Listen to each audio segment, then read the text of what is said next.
예, 성도 여러분 안녕하십니까? 오늘 이사야 53장 공부하도록 하겠습니다. 예, 이사야 53장은 이사야 그 66장 중에 최고의 하이라이트입니다. 그 정말 경건치 않은 자들을 위해서 그 경건하신 분의 최고이신 그 하나님의 아들을 희생 제물로 삼으시는 거죠. 예, 그러니까 경건하지 않는 사람들을 구원하는 것입니다. 예, 그래서 가치가 있는 것이죠. 그리고 그것이 하나님의 의라는 거죠. 예, 그 우리가 전한 것을 누가 믿었느냐? 여호와의 팔이 누구에게 나타났느냐? 그러니까 누가 우리가 전하는 것을 믿을 수가 있겠느냐? 그러니까 52장 그 끝절에 15절에 보시면 그 왕들의 제왕들의 입을 봉할 정도로 엄청난 것이 전해지죠. 그들이 아직 그들에게 전파되지 아니한 것을 본다. 그러니까 지금까지 이렇게 전파된 적이 없어요. 이 구절이 이렇게 좋은 복된 소식은 없어요. 그동안에 전해진 소식은 뭐였습니까? 좀 의롭게 행동하는 사람, 좀 불쌍히 여기는 사람한테 하나님께서 긍휼을 베푸시는 거죠. 그런 건 많이 전해졌어요. 뭔가 조금 구원받을 기색이 보이고 뭐 그런 사람들한테 구원을 주는 거죠. 그런 거는 다 전해졌어요. 근데 이렇게 전혀 이 53장에 보게 되면 각기 제갈 길로 갔거든요. 그리고 사탄이 예수님을 멸시하고 무시한 것처럼 구원받을 백성도 같이 멸시하고 무시했단 말이죠.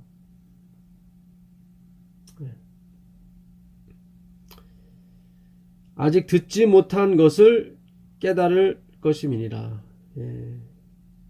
그러니까 그 제왕들이 입을 벌려서 다물지 못하고 그 입을 봉하지 못하는 봉한 이유는 그들이 전파되지 아니한 것을 봤고요. 아직 듣지 못한 것을 깨달았기 때문입니다. 그래서 우리가 전한 것을 누가 믿었느냐? 여호와의 팔이 누구에게 나타났느냐?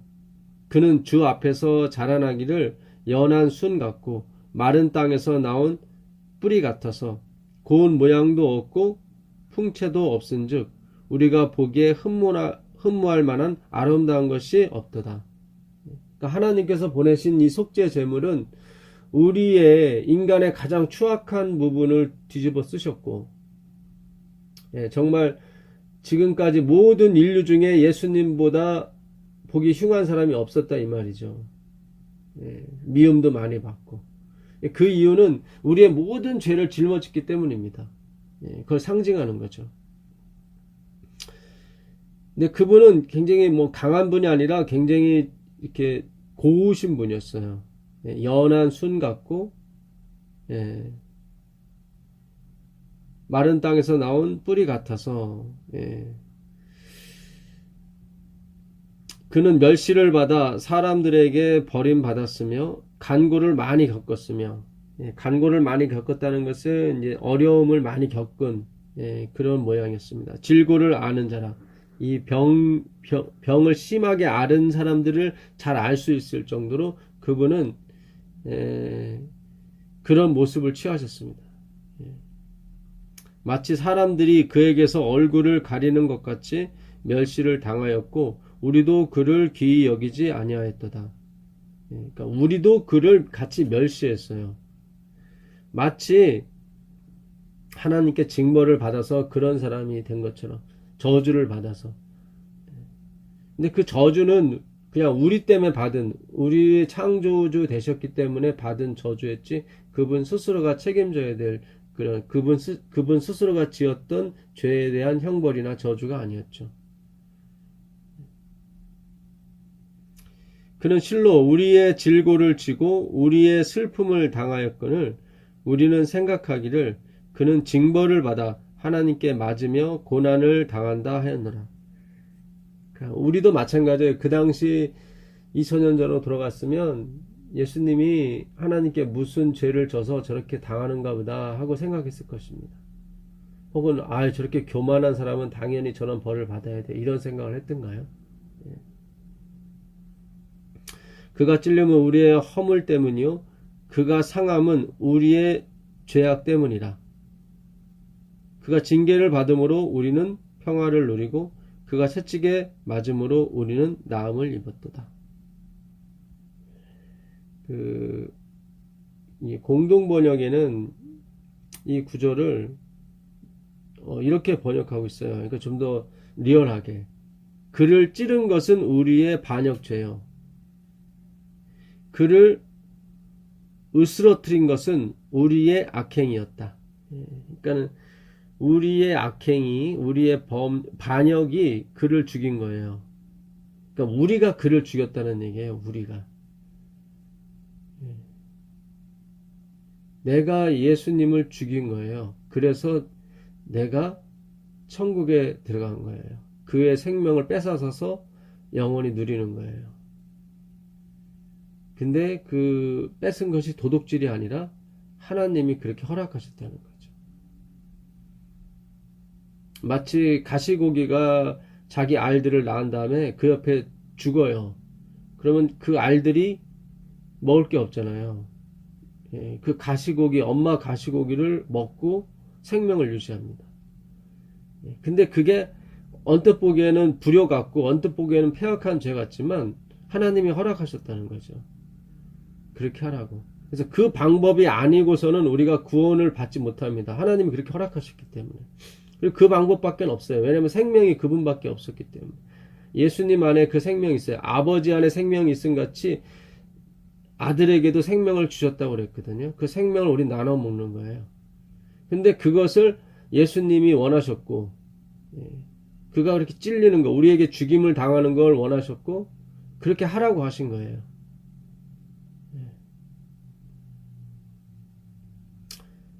그 공공의 적이라는 그 영화를 보게 되면 그 어떤 남자가 자기 부모를 살해합니다.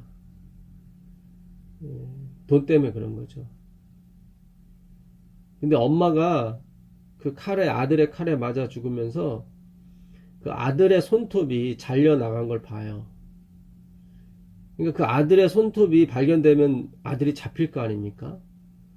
그러니까 그 엄마가 그 아들의 잘린 손톱을 입에 넣어요. 목으로 넘어가기 채 전에 죽습니다. 결국 나중에 이제는 그 경찰이 그 어머니의 목 안에서 그 아들의 손톱을 발견하게 되죠. 그래서 결국 그 아들이 잡히는데요. 그게 모성이에요. 엄마는 자기를 죽이는 그 아들을 살리기 위해서 죽기 전까지도 노력한 거죠.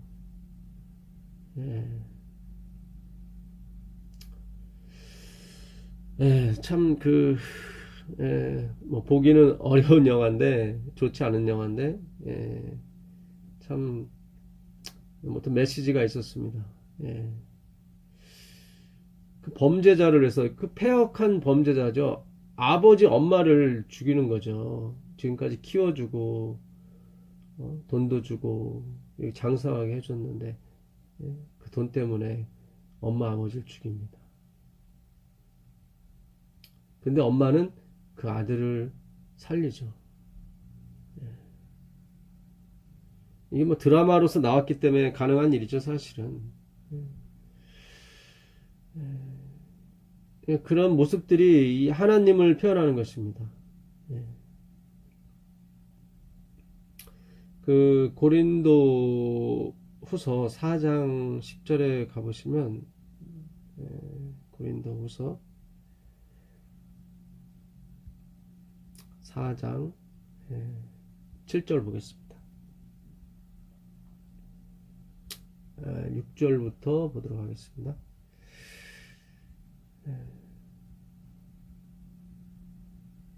어두운 데 빛이 빛이라 말씀하셨던 그 하나님께서 예수 그리스도의 얼굴에 있는 하나님의 영광을 아는 빛을 우리 마음에 비추셨느니라. 그러니까 그 하나님의 얼굴, 그리스도의 얼굴에 있는 하나님의 영광이 있었대요. 그것은 그 정말 고운 모양도 없고 풍채도 없고 흠모할 만한 것도 없고, 그러니까 우리를 부욕해 하기 위해서 우리의 가난한 것을 가져가신 거죠. 원래 그분은 그런 분이 아닌데, 그는 어떤 모든 사람보다도 얼굴이 상한 형태예요. 그건 우리의 상함을 가져갔기 때문에 그런 거예요. 대신 우리의 상함이 나음을 입었고, 우리의 병이 고침을 받은 거죠. 대신 그분이 가져가셨기 때문에. 그게 그리스도의 얼굴이에요. 하나님의 영광이에요. 그걸 우리 마음에 비추셨어요. 우리가 이 보배를 질그릇에 가졌으니 이는 심히 큰 능력은 하나님께 있고 우리에게 있지 아니함을 알게 하려 함이라. 이 엄청난 사랑을 우리 마음에 비추셨습니다. 우리 질그릇 같은 마음, 쉽게 깨지는 그 그릇에. 이 귀중한 보배죠. 진리고. 근데 우리 같이 연약한 사람한테 주신 이유는 이 능력이 하나님께로부터 있고 우리에게 있지 않음을 나타내기 위한 거죠. 그러니까 우리를 용서하신 거예요. 우리 죄를 덮어주시고 사해 주신 거예요. 그건 우리 행위에 있지 아니하고 하나님께 있는 거죠. 그걸 나타내려고 하시는 거예요. 하나님. 그 10절에 보게 되면 그 개역한 걸로 보겠습니다. 우리가 항상 예수 죽인 것을 몸에 짊어지면, 그러니까 우리가 예수를 죽인 거예요. 그러니까 예수님의 죽음은 아버지도 원하셨고, 너가 저 경건치 않은 내 자식을 위해서 희생제물이 되어줘야겠다. 아버지도 원했던 거고 사탄도 원했어요. 예수를 죽이고 싶었어요. 미움에서. 우리도 하나님의 아들이 대신 죽어줌을 환영해요. 죽어주심을 환영해요. 기뻐하고. 그러니까 하나님 아버지나 사탄이나 우리나 다 예수님의 죽음을 사랑했든 미워했든 다 원했던 거죠. 왜 그런 사람은 있잖아요. 뭐 증거 없이 미운 사람들. 어떤 일에 희생양이 되는 걸 당연시 여겨진 사람 있잖아요. 사실 그래서는 안 되는데. 근데 그 길을 하나님과 예수님이 자청하셨고 동의하셔서 가신 거예요. 그것만이 우리를 살리는 길이었고 그것만이 아버지께 향한 하나님에게 향한 오해를 풀 수 있는 길이었거든요. 우리 모두가 피조물 모두가 살 수 있었던 거였습니다. 그러니까 십자가는 죄 지은 사람만이 구원을 얻은 것이 아니라 죄 짓지 않은 사람도 구원을 얻은 거예요. 왜냐하면 십자가가 없었다면 모두가 다 속았대요. 천사 3분의 1만 속는 게 아니라 3분의 2 전체가 다 사탄의 계략에 속았다고 합니다. 십자가가 아니었다면, 하나님의 품성이 십자가로 드러나지 않았다면 다 하나님을 오해할 수밖에 없었다는 거죠. 그래서 십자가는 하나님의 그 본성을 지켜주신 것뿐만 아니라 우리의 생명도 살리신 겁니다. 그래서 이 십자가의 사건은 영원히 그 죄를 안 지은 천사들이나 그 우주 거민뿐만 아니라 죄를 지은 우리에게 영원한 영구의 대상인 것입니다. 이해할 수 없는 거죠, 사실은. 그래서 예수 죽인 것을 우리 몸에 짊어짐은 예수의 생명도 우리 몸에 나타내야 하려 합니다. 그러니까 예수님을 죽인 그 죄가 우리 안에 있으므로 예수의 생명이 나타난대요. 예수의 생명이. 12절에 그런즉 사망은 우리 안에서 역사하고 생명은 너희 안에서 역사하느니라. 그러니까 사망은 우리 안에서 역사해요. 내가 예수님을 죽였는데 나를 세웠어요. 강단에. 그러니까 바울 얘기죠. 자기는 살인자인데 하나님은 세웠어요. 강단에. 사망이 우리 안에 역사하고 생명은 너희 안에 역사하는 거예요. 죄인 중에 괴수를 하나님이 들어 높이시고 사용하셨어요. 그게 하나님의 은혜예요. 그게 하나님의 의라고 그래요. 내가 죄인 중에 괴수는 사망이 내 안에서 역사하는 거예요.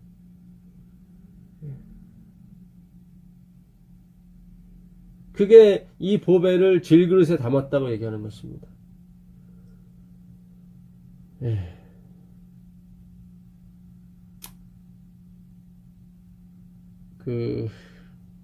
달에 뽑은 기별 1권 387페이지 화요일날 제가 설교를 하면서 드렸던 말씀인데요. 예배를 위한 엄숙한 집회, 관습적으로 항상 행하는 종교적 의식,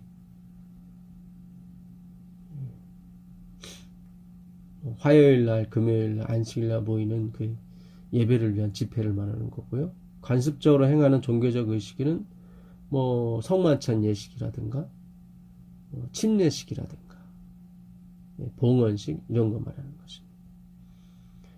외식적인 겸비, 겉으로 겸손한 척 하는 거죠. 생색내고요. 부가되는 희생제물, 우리가 드리는 헌금을 얘기하겠죠. 이러한 모든 것들은 이런 일들을 행하는 자들이 각기 자기를 스스로 의롭게 생각하고 있다는 증거를 세상 사람들에게 선포하고 있다. 오늘 우리가 행하는 모든 이 종교적 행사를 화이프인이 이렇게 표현하고 있는 것입니다. 내가 어떤 예배에 참석함으로써 어떤 날을 지키고 관습적으로 어떤 종교적 의식을 참여하고 행사하고 겉으로 겸손한 척하고 하나님께 헌금을 드리는 것들이 나는 당연히 구원받을 행동을 하고 있다 라고 세상 사람들에게 선포하고 있다는 거죠. 이런 일을 행하는 사람은 은연중에 안심해요. 그 순간만큼은 구원을 받을 어떤 자격이 있다고 생각하는 거죠. 이러한 일들은 목격자들에게 엄격한 의무를 주목하게 하며, 그러니까 예수님의 희생을 바라보지 않고 어떤 이런 종교적 의식을 행함으로써 다른 사람에게도 저렇게 해야 구원을 얻는 것이구나, 구원받은 사람은 저렇게 하는 거구나 하고 이렇게 착각하게 된다는 거죠. 이런 사람들은 하늘에 들어갈 자격이 있다고 생각한다. 그게 아닌데, 그게 아닌데. 원래는 이 하나님의 은혜로 말씀을 듣고 싶어서 그렇게 오는 거죠. 그리고 그 하나님의 은혜가 너무 크고 좋으니까 같이 모여서 같이 나누고 싶어서 이렇게 교회를 만드는 거예요. 어떤 장소에 같이 모이는 겁니다. 그런 걸 나누는 거 없이 막 모이는 거를 지금 엘렌 G 화이트는 책망의 기별을 전하고 있는 것입니다. 그러니까 성령께서 오시면 우리가 죄에 대하여, 의에 대하여, 심판에 대하여 책망을 받게 되어 있습니다. 그러니까 우리가 기존에 알고 있었던 걸 다 뒤집는다는 얘기죠. 그러니까 얼마나 많은 사람들이 어떤 의식, 그 이방 종교가 그렇잖아요. 그들이 행하는 의식, 뭐 3000배, 3000번 절을 한다든가 그러면 소원이 성취가 되고, 그 신에게 어떤 이 받아들임을 얻는 거죠. 그것이 이방 종교의 모든 근원인데 그것이 기독교 안에 들어온 거예요. 기독교는 진짜 엄청난 종교예요. 지금까지 들어보지 못한 거라니까요. 전파되지 않았어요. 이 기별은 52장, 이사야 52장 15절 아까 읽었지 않습니까? 그 제왕들이 입을 열지를 못할 정도로 엄청난 소식이에요. 네가 나한테 무엇을 행하랴? 네가 그걸 행하면 내가 나라의 절반이라도 주겠노라 하는 것이 제왕들이 그동안 습성이었거든요. 어떤 사람이 와서 자기를 감동시켜주고, 예, 자기를 이렇게 위로해 줄 사람이 있다면 내가 나라의 절반이라도 주겠다. 예. 그러니까 뭔가를 보여줘야 되는 거죠. 그래야 왕이든 신이든 뭔가를 내려주는 것입니다. 이게 기독교 안에도 그대로 들어온 거예요. 그것도 맞긴 맞아요. 그것도 맞긴 맞는데 우리는 하나님께 감동할 만한 것을 드릴 수가 없어요. 너무 막 손에 더러운 것이 묻었기 때문에. 근데 하나님이 받아줬단 말이죠. 그러니까 전제가 뭐냐면 절대로 그걸 받아줘서는 안 되는 전제가 필요한 거예요. 뭔가를 감동케 해야, 하늘을 감동케 해야 하늘에서 응답이 와야 돼요. 반드시. 그렇게 반드시 돼야 내가 하늘에 무언가를 감동케 안 했는데 하나님이 뭘 주셨다는 것이 은혜가 되는 거예요. 그래서 율법이 필요한 거예요. 구약이 필요하고. 모든 사람이 군대를 가야죠. 안 가면 영창을 가잖아요. 그것이 집행이 돼야 돼요. 그래야 나를 군대 면제해 주는 것이 은혜가 되는 거예요. 그냥 다른 사람도 다 군대 안 가도 되고 나도 뭐 면제시켜주고 그러면 은혜가 아니죠.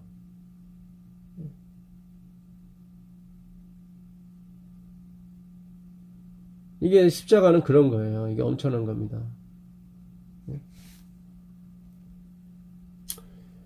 그 로마서, 그러니까 사망은 우리 안에서 역사해요. 역사하고 결국 내가 깨진다는 의미죠. 내가 죄인 중에 괴수다. 그런데 하나님이 날 들어 쓰시는 걸 기뻐하셨단 말이죠. 그래서 은혜가 되는 거예요.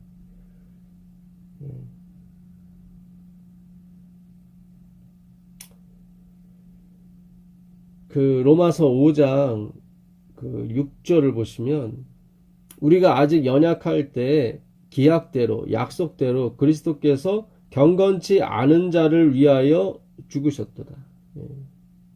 그러니까 경건한 사람을 위해 죽은 게 아니라 십자가 사건은 경건치 않은 자를 위해 죽으셨단 말이죠.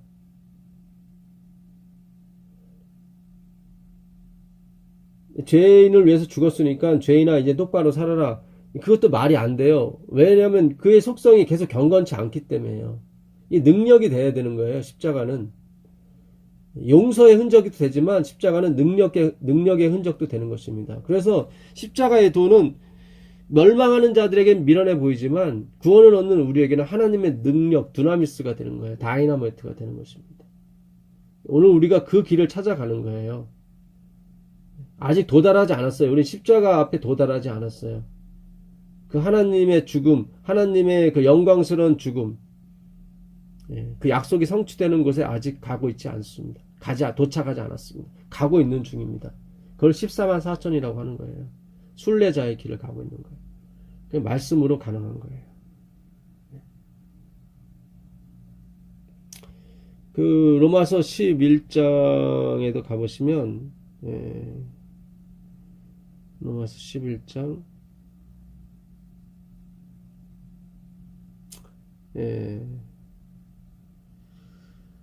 11장 25절 한번 보겠습니다.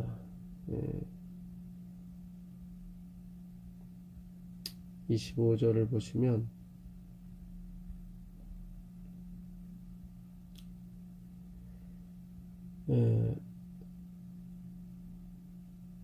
25절입니다. 형제들아 너희가 스스로 지혜 있다 함을 면키 위하여 이 비밀을 너희가 모르기를 내가 원치 아니하노니 이 비밀은 이방인의 충만한 수가 들어오기까지 이스라엘의 덜어는 완악하게 된 것이라. 그리하여 온 이스라엘이 구원을 얻으리라. 기록된 바 구원자가 시온에서 오사 야곱에게서 경건치 않은 것을 돌이키시겠고. 그러니까 경건치 않은 자를 죽으셨고요. 그 다음에 경건치 않은 것을 돌이키세요. 그러니까 경건치 않았던 그런 죄를 다 속하시고요. 살려는 놨죠. 피덩이 살려놓으면 뭐예요? 살아갈 수 있는 게 없는데 또 다시 돌아가는데 죄악으로. 이 경건치 않은 것을 다시 돌이키신다니까요. 그래서 하나님이 알파 오메가예요. 근데 우리는 그동안 예수님 십자가에 돌아가셨으니까 그가 찔림으로 말미암아 우리가 고침을 받았고 그가 채찍에 맞음으로 말미암아 우리가 나음을 입었다. 그러니까 이제는 똑바로 살아라. 그게 아니란 말이죠. 그렇게만 과거만 정리를 시켜주시면은 안 돼요. 왜냐면 계속 죄를 짓는 버릇이 있는데 어떻게 살아가요? 그래서 십자가는 회복의, 그러니까 용서의 기별이기도 하지만 회복의 기별인 것입니다. 예.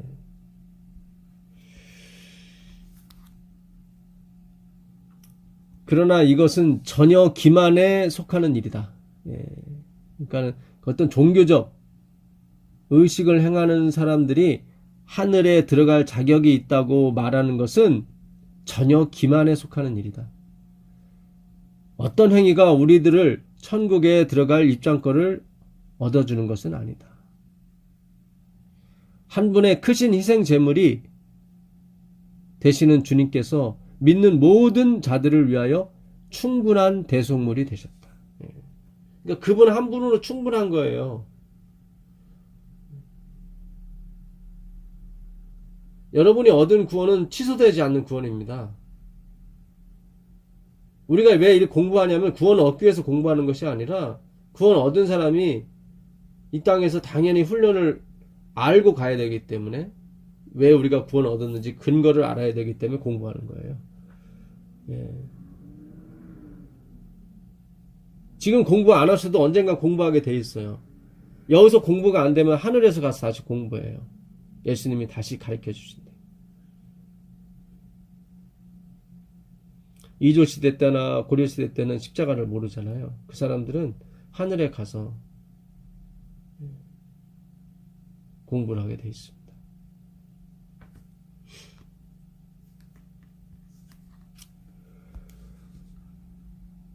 그리스도의 사랑은 신자에게 새로운 생명을 불어넣어 줄 것이다.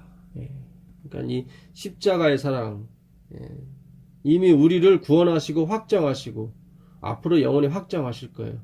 그 그리스도의 사랑은 우리 신자의 삶에 생명을 불어넣어줘요. 내가 십자가에서 찔리고 채찍에 맞았으니까 이제 너가 다음부터는 너가 똑바로 살아야 돼. 이건 그리스도의 사랑이 아니에요. 우린 지금까지 그렇게 그냥 그게 그리스도의 사랑인 줄 알고 사랑과 이 의무, 이 사랑과 이 무거운 짐을 같이 또 동시에 졌다고요. 그게 아니에요. 그런 거는 때리고 위로해주고 그런 거나 다름없어요. 그것도 폭력이라고요. 우리는 신앙의 폭력 속에 살았습니다. 그동안. 그게 아니에요. 하나님이 처음부터 끝까지 아니 영원토록 끝이 없으니까요. 영원토록 우리를 이끌어 가시고 돌보시는 것이 그리스도의 사랑인 것입니다. 그걸 아가페라고 그래요. 아가파오라고 그래요. 거기서 아가도스, 선한 것이 나온 거예요. 우리에겐 선한 것이 없어요. 선한 것이 이거 아가파오, 아가페에서 나온 말입니다. 명사형이거든요. 내가 무슨 선한 일을 행해야 구원을 얻으리까? 그 마태복음 19장 16절에 그 젊은 부자 간원이 와서 얘기할 때 그 아가도스예요. 그건 아가파오, 아가페에서 나온 말이에요. 절대적인 사랑, 무조건적인 사랑에서 나온 것이 선한 거예요. 우리는 무조건적인 사랑을 못하죠. 우리는 항상 이기적이고 계산적인, 우리가 심지어 하나님 앞에 가더라도 우리는 본질적으로 계산적으로 움직입니다. 복을 줘야 내가 줍니다. 복을 준다고 해야 내가 줍니다. 너의 11조를 내 창고에 들여 너희 집에 차고 넘치도록 붓지 않아 보라. 이렇게 이기적인 조건을 줘야 우리는 바치게 되어 있습니다. 근데 이 하나님이 우리에게 주신 사랑은 그런 사랑이 아니에요. 반드시 반응을 원하는 사랑이 아니에요. 이 사랑은. 그분은 주는 걸 좋아하세요. 그걸로 끝이 나요. 그 사람이 그걸 받고 나서 반응을 했든 안 했든 관계가 없어요. 사탄도요, 자기가 멸망할 때는 스스로가 원하는 거예요. 자기 멸망을. 그들은 이런 천국에서 살지를 못해요. 그런 품성이 되지 못하거든요. 하나님이 함께하지 않으니까. 우리가 왜 부자 사람이 자살하는 경우 있잖아요. 왜 자살할까? 저렇게 잘 살고 돈도 많은데. 하나님이 안 계시면 그렇게 돼요. 아무리 맛있는 음식이 있어도 입맛이 없으면 그거 먹을 수가 없잖아요. 아무리 좋은 침대가 있어도 잠이 없으면 아무 침대는 소용이 없는 게 가시방석과 다름없는 거예요. 내가 가시방석에 누워있을지라도 잠이 잘 오면 꿀맛 같은 잠을 잘 수 있는 것입니다. 집이 아주 좋다고 해서 가정이 행복한 건 아니잖아요. 이 화목한 가정은 돈으로 살 수 없는 것입니다. 하나님이 사주시는 거죠.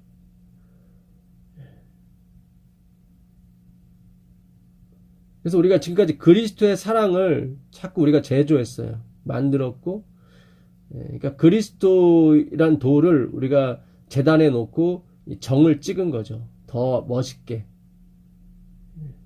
그래야 하나님이 기뻐하시는 줄 알았는데 그렇지 않아요.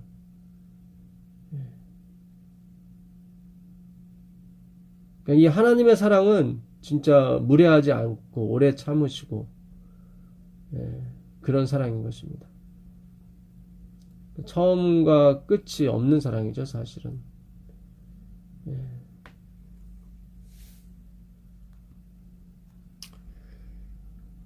시대소망 106페이지에 보게 되면 우리는 하나님의 축복을 그릇되게 해석하고 우리 속에 있는 어떤 선행 때문에 하나님의 은총을 받는다고 자만하는 때가 얼마나 많이 있는가. 그러니까 우리는 이 하나님의 축복을 이 십자가로부터 오는 축복이죠. 그냥 무조건적인 사랑이죠. 근데 자꾸 우리는 그 어떤 선한 일을 내가 하려고 한단 말이죠. 그러니까 예수님은 선한 분, 아가페 하시는 분은 한 분밖에 없다. 마태복음 19장 17절에 그러시잖아요. 아가파오, 사랑할 수 있는 분은 하나님 한 분밖에 없다. 우리가 이렇게 사랑할 수가 없어요. 그러니까 우리가 하나님께 드리는 이 사랑의 반응도 사실상 하나님이 주시는 거예요. 근데 우리는 마치 우리가 무슨 어떤 선행을 하기 때문에 하나님이 우리에게 은총을 베풀었다고 착각할 때가 너무 많은 거예요. 오늘 내가 안식일을 지켰고 안식일 예배를 드려줬기 때문에 하나님이 나를 축복하시는 것처럼 착각하는 거예요. 아니에요. 믿지 않는 사람 예배 안 들어도 더 행복하게 잘 살잖아요. 우리가 이 땅에서 행복하게 살기 위한 것이 최종적인 목적이 아니기 때문에 이런 말씀 드리는 겁니다.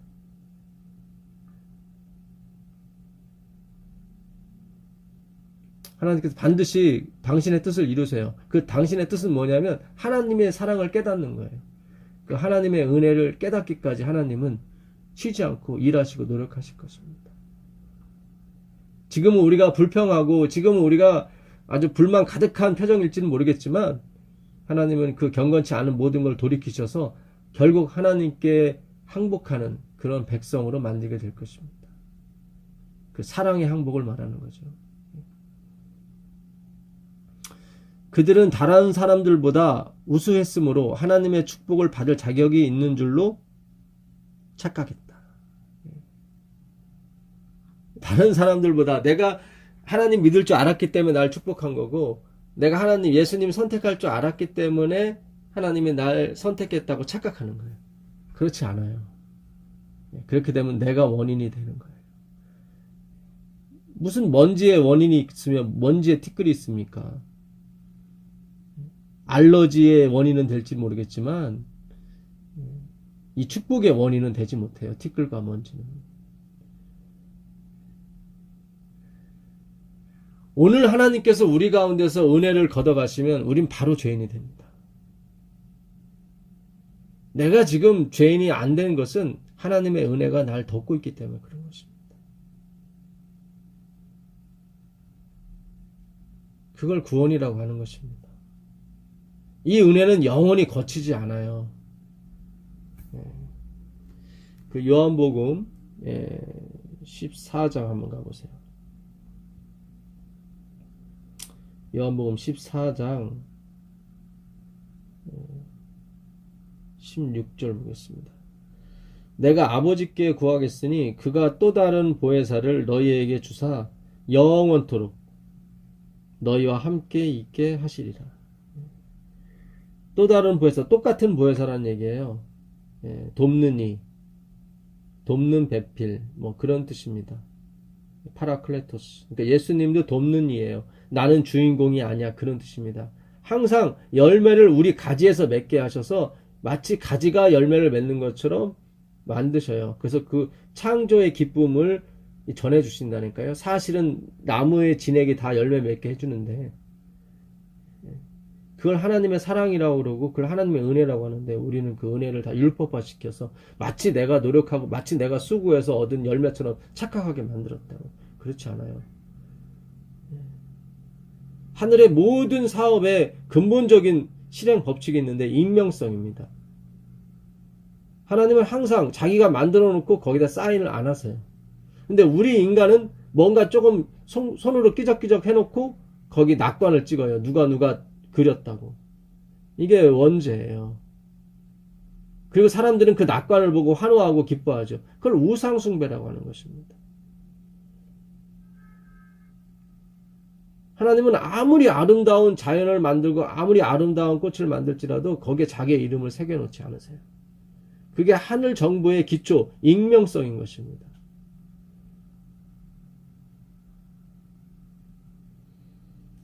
그래서 영원토록 그분은 우리 곁에서 돕는 이로서 존재하십니다. 그걸 하나님의 은혜라고 그래요. 그 은혜가 걷어지게 되는 것이 죄인 거예요. 혼자 쓰는 거예요. 그게 좋지 못한다고 했을 때 그것이 로 아가도스예요. 불선이에요. 불의고 불신이고. 히브리어로 로터브죠. 로터브. 보시기에 좋았더라. 사람이 독처하는 것이, 사람이 혼자 있는 것이 선하지 못하고 죄인 것입니다. 하나님이 우리 피조물을 지으신 것은 그분들도 혼자 있기 싫으셔서 그런 거예요. 완전하신데, 그분 홀로 완전하신 분인데도 뭔가 섬김을 받아야 될 부족한 거 있어서 그런 것이 아니라 줘야 되는데 줄 대상이 없기 때문에. 그래서 하나님 그러시잖아요. 사랑은 받는 것보다 주는 것이 더 좋다고. 사실 우리보다 하나님이 더 좋습니다. 그 말씀에 의하면. 왜냐하면 주는 것이 받는 것보다 더 복이 있기 때문에.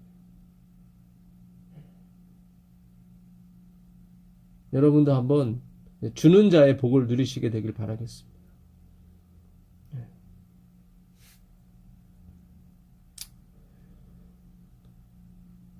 이런 일들은 말세를 만난 우리의 경계로 기록되었다. 그러니까 우리에게 주시는 말씀이다. 말세를 사는 우리에게 주시는 말씀이라는 거예요. 이 말세에 진짜 복이 많이 임했습니다. 역대 어떤 세대보다도 지금 많은 복을 누리고 있습니다.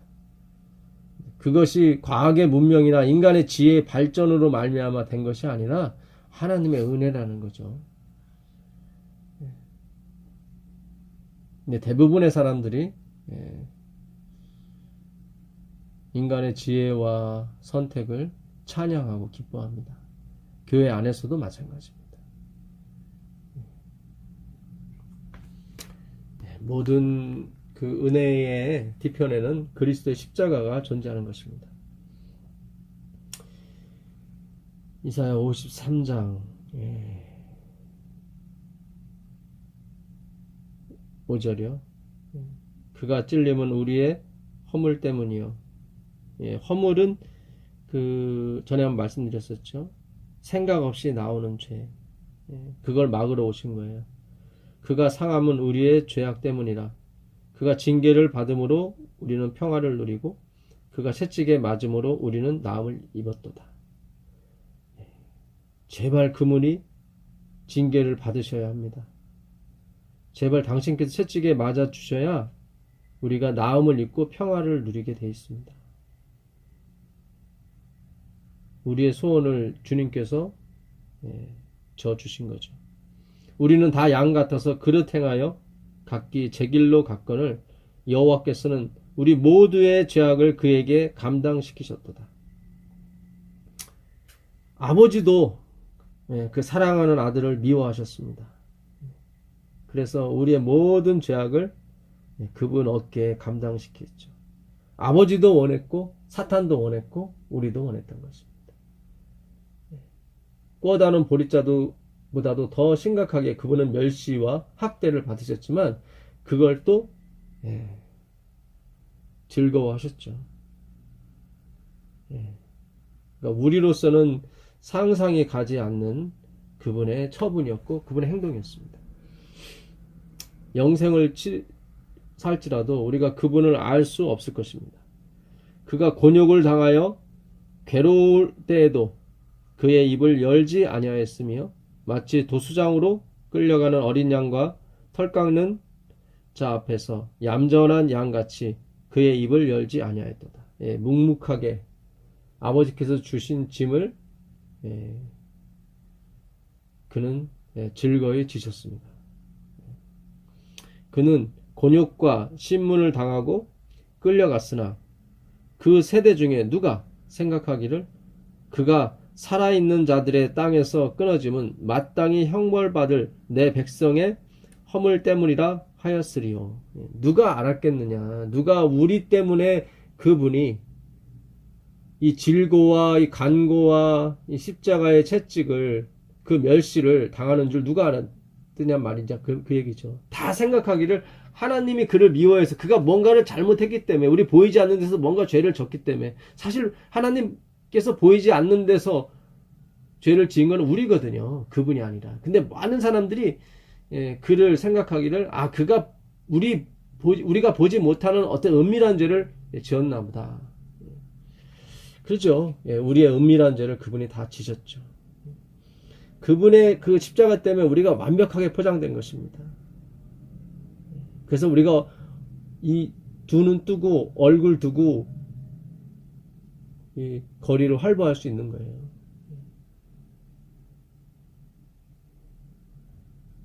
그는 강포를 행하지 아니하였고 그의 입에 거짓이 없었으나 그는 화를 내지 않았습니다.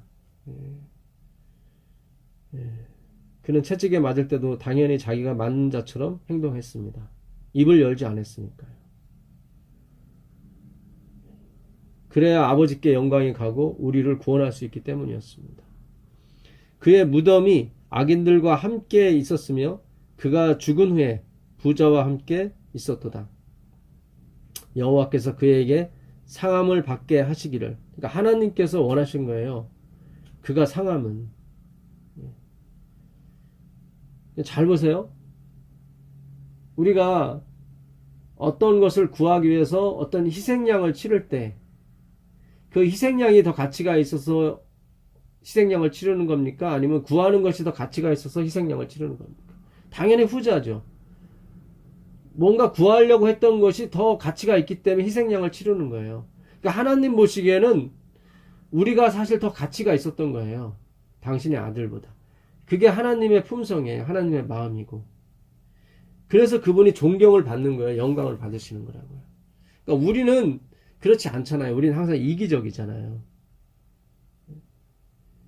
그 빌립보서 가보시면 빌립보서 2장 7절 보겠습니다. 오히려 자기를 비워 종의 형체를 가져 사람들과 같이 되었고 사람의 모양으로 나타나셨음에 자기를 낮추시고 죽기까지 복종하셨으니 곧 십자가에 죽으심이라. 이러므로 하나님이 그를 지극히 높여 모든 이름 위에 뛰어난 이름을 주사 하늘에 있는 자들과 땅에 있는 자들과 땅 아래에 있는 자들로 모든 무릎을 예수의 이름에 꿇게 하시고 모든 입으로 예수 그리스도를 주라 시인하여 하나님 아버지께 영광을 돌리게 하셨느니라. 당신 아들을 우리보다 못한 존재로 취급함으로 말미암아 또 아드님 대신 그 예수 그리스도께서는 그걸 당연히 받는 것으로 여기셨고, 그렇기 때문에 그분이 영원히 영광을 받는 거예요.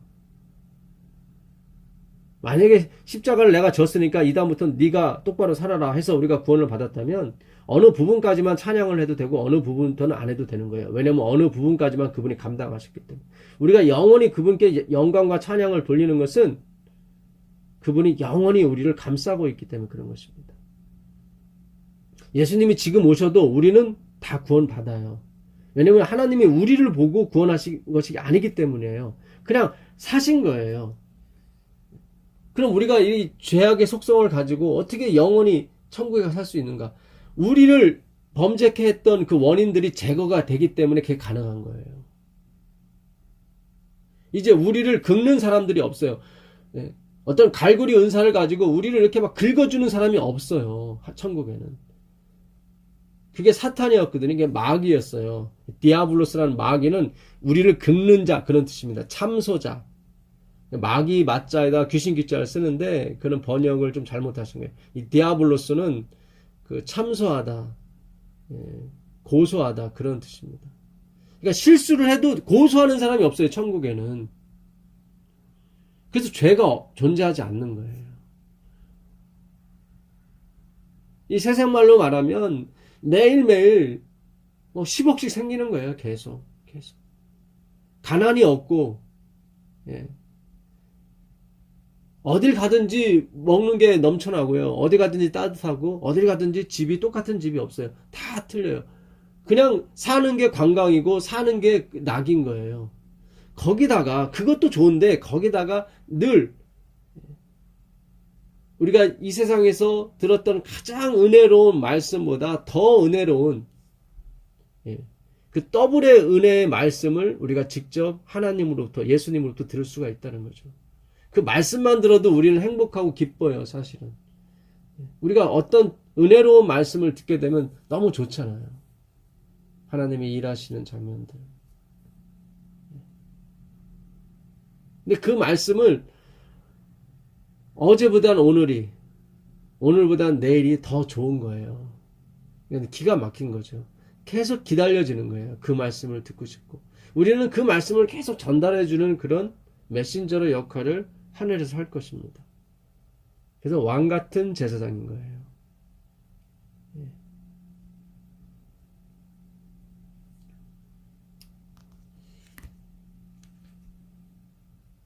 여호와께서 그에게 상함을 받게 하시기를 원하사 질고를 당하게 하셨은즉 그의 영혼을 속건 제물로 드리기에 이르면 그가 씨를 보게 되며 그의 날은 길 것이요 또 그의 손으로 여호와께서 기뻐하시는 뜻을 성취하리로다. 그분이 속건 제물을 드리는 날 하나님께서 씨를 보시겠다는 거예요. 그 씨가 자손인 거예요. 자손. 우리를 말하는 거죠. 그 요한계시록 12장 17절에 그 여자의 후손에 남은 자손 나오죠. 여자의 남은 자손이라고 됐는데 원문에 하나 빠진 글자가 있는데 스텔마라고 하는 그 자손이 빠졌습니다. 그래서 여자의 자손에 남은 자들이에요. 그게 정확한 번역이에요. 그러니까 여자의 후손, 그 씨예요. 스펠마가 씨거든요. 십자가의 속건 제물로, 속죄 제물로 대신 그리스도로 말미암아 그 하나님께서는 씨를 보게 되어 있습니다. 그 씨가 갖고 있는 것이 뭐냐면 하나님의 계명과 예수의 증거예요. 구약과 신약인 것입니다. 두 증인. 그 요한계시록에 나오는 증인, 증거는 다 같은 말입니다. 마르투리아, 마르테스 같은 말이에요. 예수의 증거, 증인, 두 증인. 요한계시록 11장에 나오는 두 증인, 구약과 신약이고요. 요한계시록에 나오는 예수의 증거, 증거는 예수님이 갖고 있는 증거. 그 말씀이죠. 그 신약인 것입니다. 그 씨를 보겠다고 하는 것은 예수님께서 넘겨주신 그 십자가의 흔적을 갖고 있는 사람들. 그 신구약이 가리키고 있는 하나님의 희생 제물 대신 그리스도를 말하는 거죠. 그 그리스도를 소유한 사람들을 얘기하는 것입니다.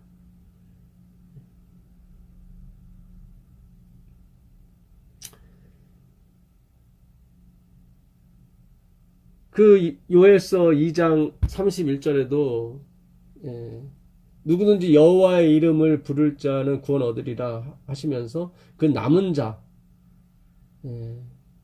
반드시 남은 자들이 있을 거라고 얘기했는데 그것도 다 제라, 스펠마, 씨인 것입니다. 여호와의 이름만을 부를 사람들이 있는 거예요.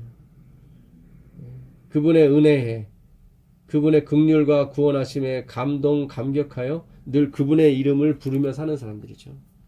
그러니까 뭔가를 얻기 위해서 이름을 부르는 것은 그건 계속 행위로 하는 신앙일 뿐입니다. 그것이 아니라 그 하나님께서 베푸신 은혜에 감격해서 그분의 이름을 부를 수밖에 없는 그 존재들이 바로 남은 자들이에요. 그걸 유세베리아, 경건한 사람들이라고 얘기하는 것입니다.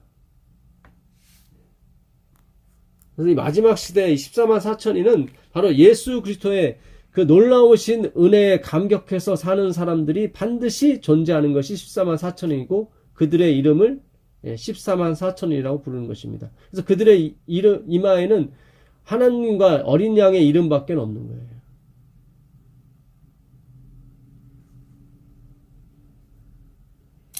그가 자기 영혼에 수고한 것을 보고 만족하게 여기실 것이라.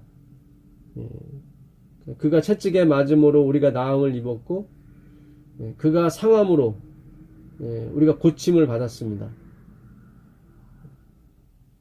그래서 얻은 우리예요. 그러니까 우리가 고쳐져요. 그분의 채찍에 맞음으로 우리가 고쳐진다고요. 계속 우리 예수님의 희생, 예수님을 채찍으로 때리셔야 됩니다. 예수를 죽인 그 흔적이 우리 가운데 있어야 되는 것입니다. 나의 허물, 나의 무가치함 때문에 그분이 돌아가셨던 거죠.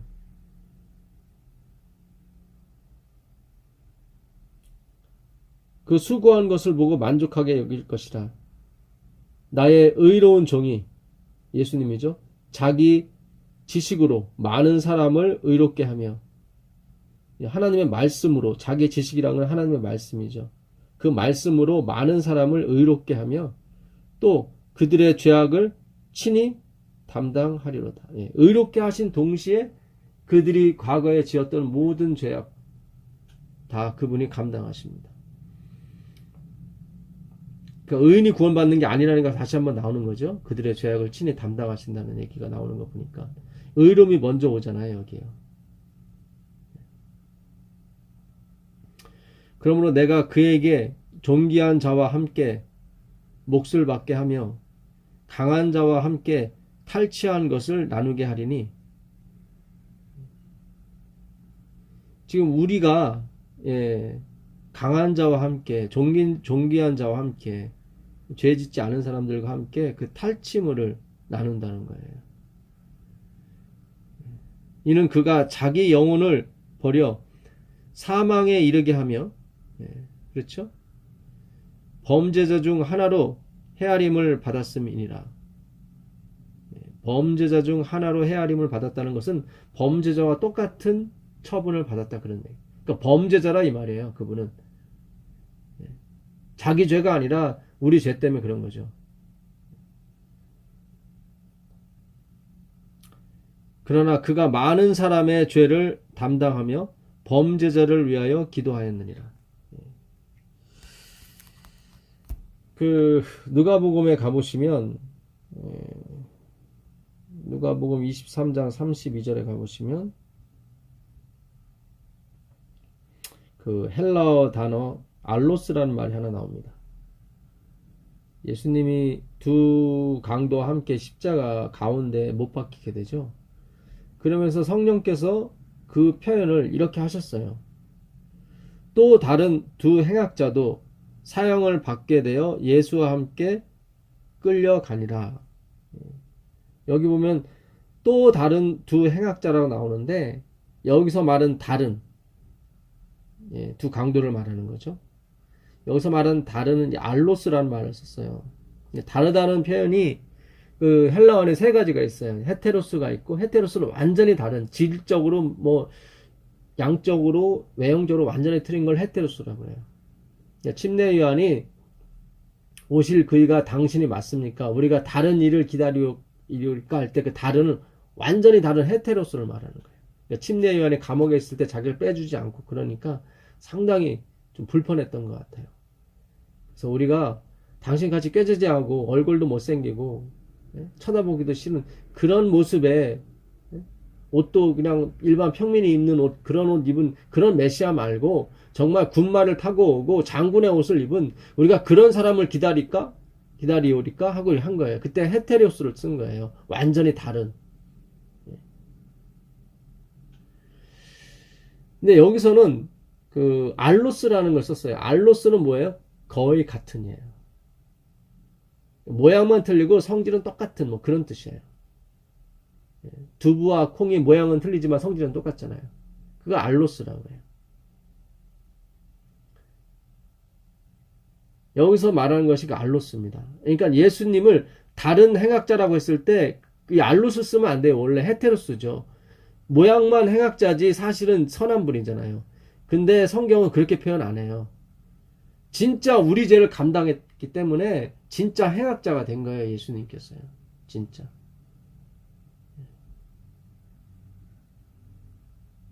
진짜 행악자가 됐다는 말이에요. 진짜. 그래서 알로스란 표현을 쓴 거예요. 성령께서.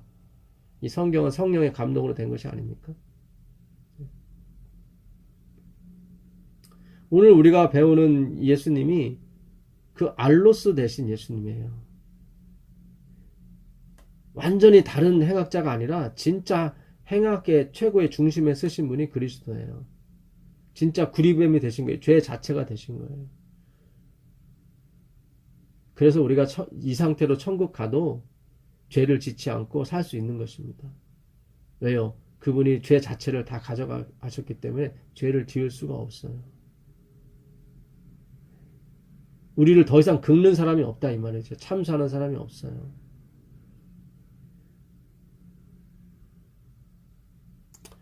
네, 이 놀라운 은혜가 함께 하시기를 빌면서 오늘 공부 마치겠습니다.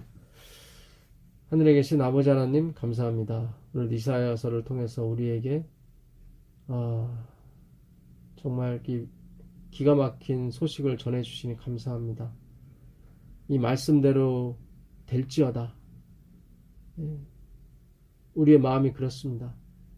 이 말씀대로 되기를 우리 모두는 소원하고 있습니다. 우리의 소망대로 주님의 십자가가 우리의 모든 것을 다 짊어지시고 우리 아픔과 고통과 슬픔을 다 가져가셨음을 소망하고 믿고 살 수 있도록 도와주셔서 예수님이 오시는 그날 그 소망이 실제로 현실화되는 그런 영광을 볼 수 있도록 허락하여 주옵소서. 우리 주 예수 그리스도의 이름으로 기도합니다. 아멘.